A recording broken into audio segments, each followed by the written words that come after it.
নমস্কার বন্ধুরা, কেমন আছেন সবাই? রনুদির প্যাশন চ্যানেলে আপনাদের সবাইকে স্বাগত জানাই। দুর্গাপুজো চলে যাওয়ার পর মনটা একটু খারাপ হলেও তবু মনটা আনন্দে ভরে থাকে যে আবার কালী পুজো, দীপাবলি আর ভাইফোঁটা আসছে।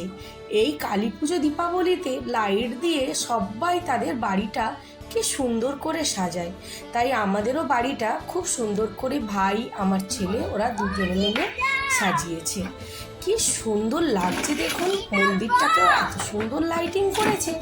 তার মধ্যে আমাদের ছোট্টটা এত আনন্দ করছে, ও লাইট সাজানো দেখে কি করবে সেটাও খুঁজেই পাচ্ছে না। নিজের ভারে নিজেই পাচ্ছে না হাঁটতে, তার মধ্যে দেখুন না একটা চেয়ার নিয়ে বাইরে চলে এসছে। তুমি কি করছো? তুমি লাইট ধরবে না? ধরো। মা কত লাইট ধরছে। ও মা কি করছে এগুলো? সুহানটা থাকলে দুজনে মিলে যা এনজয় করতো। সে সেখানে দিদি দাদাকে পেয়ে গেছে বল। বাবাজি, এই যে আজকে আমাদের দেবলীনার লুক আর আমার মায়ের লুক, আর এই হচ্ছে আমার মায়ের লুক। সবাই মিলে রেডি হয়ে গেছি, আর বড় ভাইয়ের বউ আর মুনমুন দিদি ভাই রেডি হচ্ছে। একসঙ্গে সবাই মিলে আমরা মেলায় যাব। দারুণ লাগছে। এই এদিকে তাকাও, এই হচ্ছে আমাদের ডক্টর সুদীপ্তর লুক, মিস্টার আমার ছোট ভাই। এই যে আজকে আমাদের ময়ূকের লুক। ময়ূক একটু সুন্দর করে হাসি দাও। হ্যাঁ, এই যে আমাদের অরূপদার লুক। আমরা এখন সবাই মিলে রেডি হচ্ছি একে একে কালী ঠাকুর দেখতে যাওয়ার জন্য। আর এই হচ্ছে আমাদের অরূপদার লুক। আচ্ছা, অরূপদা হচ্ছে আমার বড় ভাইয়ের বউ, ওর বড় জামাইবাবু। এই হচ্ছে আজকে আমার ছেলের লুক। একটু হাই কর রে। এই অরূপদা, একটু আপনি হাই করুন তো। হ্যাঁ, এই ময়ূক আসো। হ্যাঁ, এই যে সবাই রেডি হয়ে পড়েছি, তবে বড় ভাইয়ের বউ ওর দিদি ভাই ওদের ছবিটা আর নিতে পারলাম না, কারণ এতটাই লেট হয়ে গেছে। তাই আমরা টোটো করে এখন ঠাকুর দেখার ওখানে যাচ্ছি। ওখানে গিয়ে সবাইকে দেখাবো কে কেমন করে সেজেছি। ওখানে গিয়ে প্যান্ডেল দেখার আগেই দেখতে পেলাম একটা খুব সুন্দর সেলফি পয়েন্ট, তাই ঝটপট দাঁড়িয়ে পড়লাম ওখানে কিছু ফটো শ্যুট করবো বলে। আর পাশেই ছিল ফুচকার দোকান। ফটো তোলার পরে সবাই মিলে একটু করে ফুচকাও খেয়ে নিলাম। আমি সবাইকে ডেকে আমার কাছে নিয়ে আসছি, যাতে একসঙ্গে দাঁড়িয়ে আমরা খুব সুন্দর করে ফটো নিতে পারি। তমলুকের প্রত্যেক কটা প্যান্ডেল এত দুর্দান্ত হয়, এখানে কালী পুজোটা দুর্গা পুজোর থেকেও বড় করে হয়।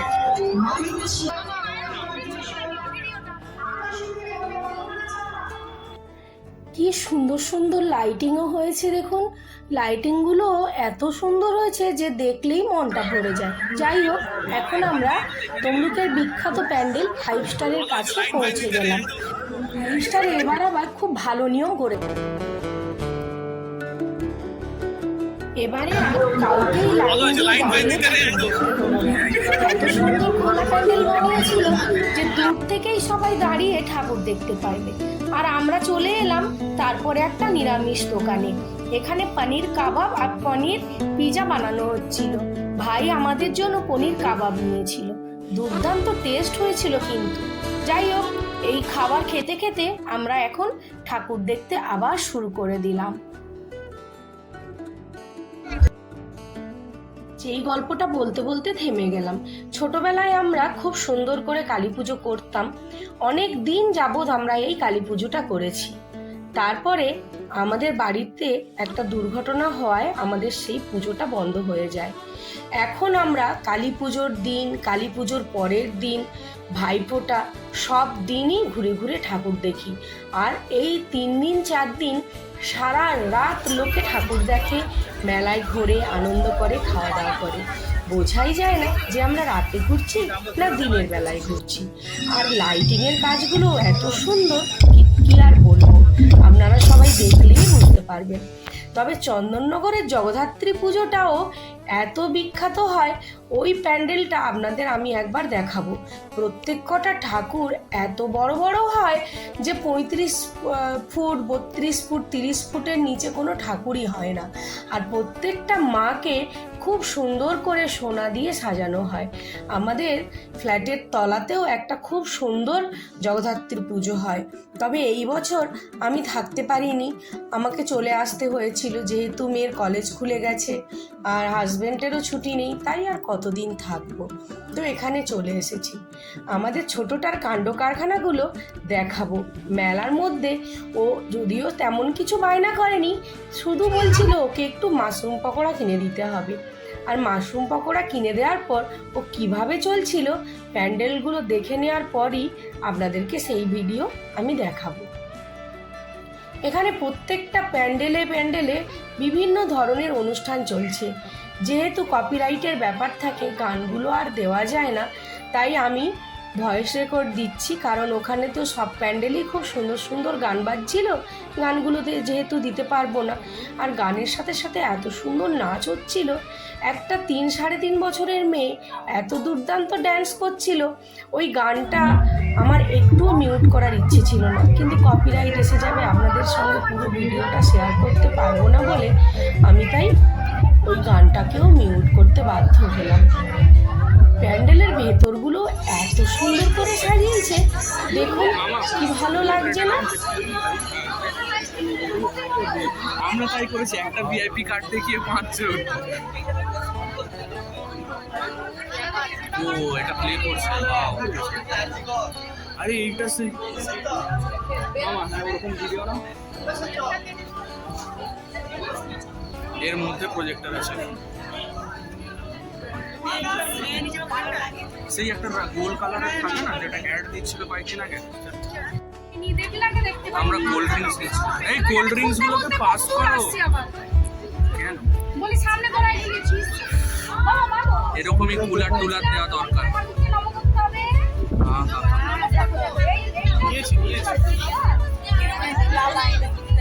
এই যে বলেছিলাম না ছোট্টটাকে দেখাবো, দেখুন ওই মাশরুম পকোড়ার প্যাকেটটা কেমন হাতের মধ্যে ঢুকিয়ে নিয়ে আর ঠাকুরকে প্রণাম করে যাচ্ছে। আরেকটা ছোট্ট আসেনি, ওর মামার বাড়িতে দিদার কাছে থেকে গেছে। দুটোই যখন একসঙ্গে আসে, দুর্গাপুজোতে দেখিয়েছি, দুটো হাত ধরাধরি করে গিয়ে কেমন মায়ের সামনে দাঁড়িয়ে প্রণাম করে আর দুজনে খুব এনজয় করে। আজকে ও একা পড়ে গেছে, তাই আমাদের সঙ্গেই বাধ্য করে ওকে হাঁটতে হচ্ছে। পুজোর দিনগুলো বাড়ির সবাই একসঙ্গে আনন্দ করি, কাটাতে পারি, এটা খুবই মজা হয়। দেখেছেন লাইটিংগুলো কি সুন্দর লাগছে, কি সুন্দর এরোপ্লেন বানিয়েছে, আবার এখানে দেখুন একটা খুব সুন্দর কারুকার্যও করেছে। আর এই প্যান্ডেলটা কি করেছে বুঝতে পারছেন? পুরো প্যান্ডেলটা যখন দেখাবো তখন বুঝতে পারবেন আমাদের কলকাতায় যে এত বড় দুর্ঘটনা ঘটলো, এটা শুধু কলকাতায় নয়, সারা ইন্ডিয়া জুড়েই কিন্তু মেয়েদের সঙ্গে এরকম ধরনের অনেক অত্যাচারই হয়। আগেকার দিনে অনেক অত্যাচার হতো, তো সেই থিমগুলোই তুলে ধরা হয়েছে। এখনও কিন্তু মেয়েরা স্বাধীন থাকতেই পারছে না, স্বাধীনভাবে ঘুরে বেড়াতেও পারছে না, কারণ তাদের সঙ্গে এরকম অনেক অত্যাচারই হয়। সেই থিমটাই এই প্যান্ডেলের মধ্যে তুলে ধরা হয়েছে, তাই সেটাও আপনাদের সঙ্গে শেয়ার করলাম। প্রথমে আমি ভেবেছিলাম এই প্যান্ডেলের ভেতরে যাব না, আমি ছোটটাকে বললাম যে দূর থেকে দেখব, ও বলল না আমি ঠাকুরকে প্রণাম করব না, মনি চলো ভিতরে, আমাকে নিয়ে যাবে হাতে ধরে। তারপরে ওকে এই ভিড়ের মধ্যে আমি কোলে করে আস্তে করে নিয়ে গেলাম, ও ঠাকুরকে প্রণাম করবে বলে। কিছু করার নেই, ছোট বাচ্চা, ওর তো কথা আমাকে রাখতেই হবে। একটা প্যান্ডেল হয়েছে পুরো চট দিয়ে, বাইরে থেকে দেখে একদম বোঝাই যাবে না যে সামান্য একটা চট দিয়ে এত দুর্দান্ত প্যান্ডেল বানানো যায়। সত্যি শিল্পীদের দক্ষতা দেখে মনটা একেবারে ভরে যায়। তারা কত পরিশ্রম করে, কত দিন ধরে একটা করে প্যান্ডেল বানায়, আর সেই প্যান্ডেলগুলো যখন ঠাকুর দেখা শেষ হয়ে যায় কীরকম হুড়ুম দুড়ুম করে খুলে ফেলা হয়। এইসব শিল্পীরা এত দুর্দান্ত করে প্যান্ডেলগুলো বানায় যে এদের পারিশ্রমিক দিয়েও মনে হয় না যে ঋণ শোধ করা যায়। এত মানে চট দিয়ে দেখুন এই প্যান্ডেলটা যে বানিয়েছে, মানে বোঝাই যাচ্ছে না যে এটা টুকরো টুকরো চট দিয়ে প্যান্ডেলটা তৈরি করেছে। তাই তো ready challenge accepted okay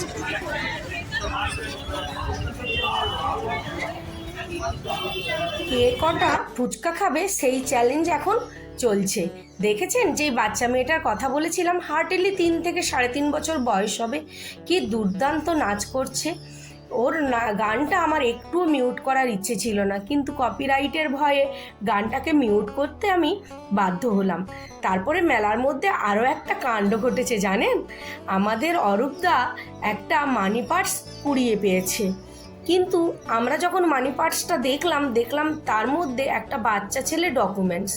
আবার দেখলাম আমার ছেলেরই বয়সী হবে ছেলে, তাই আমার ভীষণ মায়া লাগলো। দেখলাম পয়সা কড়ি বেশি নেই, কিন্তু একটা ব্রেসলেট রয়েছে রূপোর, আর ওর সমস্ত ডকুমেন্টস রয়েছে, ওর credit card, PAN card, voter card. তো ভাবলাম দেখি কত দূরে ওর ঠিকানা। ভোটার কার্ডে দেখলাম ভগবানপুরে ওর বাড়ি, তো তমলুক থেকে ভগবানপুর অনেকটাই দূরে। এই দুটো দেখছেন একটু দাঁড়িয়ে পড়ে সেলফি নেওয়ার চেষ্টা করছে, তাকেও আমরা রেয়াদ করছি না, তারও আমরা ভিডিও নিয়ে নিলাম। যাই হোক, তারপরে আমরা ভাবলাম ছেলেটাকে আমরা মানিব্যাগটা ফেরত দেব, কিভাবে দেব? তা আমরা ভাবলাম কোনো পুলিশকে দিলে তারা যদি ফেলে দেয়, যদি ওর কাছে না পাঠায়, তাই ভাবলাম যত টাকাই খরচ হোক আমরা 3 ভাই বোন মিলে সেই মানি পার্সটা ওর কাছে আমরা পাঠাবো, কারণ ওর ডকুমেন্টসগুলো রয়েছে এবং সেটা পোস্ট অফিসের মাধ্যমে পার্সেল করে পাঠাবো, তাহলে মানিব্যাগ সহ সমস্ত ডকুমেন্টস ওর কাছে পৌঁছে যাবে। তো এখন চলুন ঠাকুর দেখা শেষ করি, আর মানিব্যাগ নিয়ে কাল বা পরশু গিয়ে আমরা পার্সেল করে আসব পোস্ট অফিসে। এইটা আমাদের লাস্ট ঠাকুর দেখা, কারণ অনেক রাত হয়ে গেছে, সবাই বলছে আর বেশি রাত করব না আমরা, এবার আমরা বাড়ি চলে যাব। তো এখানে আমরা কিছু খাবার খেয়ে নিলাম, খেয়ে দিয়ে নিয়ে আমরা এইবার টোটো ধরে নেব, টোটো ধরে আমরা এবার বাড়ি চলে যাব। মায়ের মূর্তিগুলো এত সুন্দর করেছে, আর তার নিচে দেখবেন একটা ছোট্ট ঠাকুরও করেছে। আর এই যে ও ভেবেছে আমরা ওর ফটো নেব, তাই ও রোলটা কিভাবে খাচ্ছে সেটার পোজ দিয়ে বসে রয়েছে, কিন্তু ভিডিও হচ্ছে ও জানেই না। হ্যাঁ, ও হচ্ছে নিজে কিন্তু একটা রোল খেতে চেষ্টা করছে, যদিও খেতে পারবে না, তবু ওর আনন্দ যে ও একটু রোল খাবে মেলায় এসে। Phuchka, roll, ice cream, cold drinks সব কিছু তো খাওয়া হলো, এবার আমার ভাই নিচ্ছে, এখন খুব সুন্দর একটা মিষ্টি ভুট্টা পাওয়া যায়, সেই মিষ্টি ভুট্টা আমরা টোটোয় যেতে যেতে সেটা একটু একটু ভাগ ভাগ করে খাবো। এইবার তমলুকের ঠাকুর দেখাটা আমাদের খুবই আনন্দে কাটলো। আপনাদেরও কেমন লাগলো অবশ্যই জানাবেন, আর যদি ভিডিওটা ভালো লাগে তাহলে একটা লাইক দেবেন, আর যদি আমার চ্যানেলে নতুন বন্ধু হয়ে থাকেন তাহলে প্লিজ প্লিজ প্লিজ বন্ধু আমার চ্যানেলটি সাবস্ক্রাইব করবেন। চলুন বন্ধুরা, আজকের মতো বিদায় নিলাম, পরবর্তী ভিডিও নিয়ে খুব শীঘ্রই হাজির হব। Tata, bye bye, good night সবাইকে।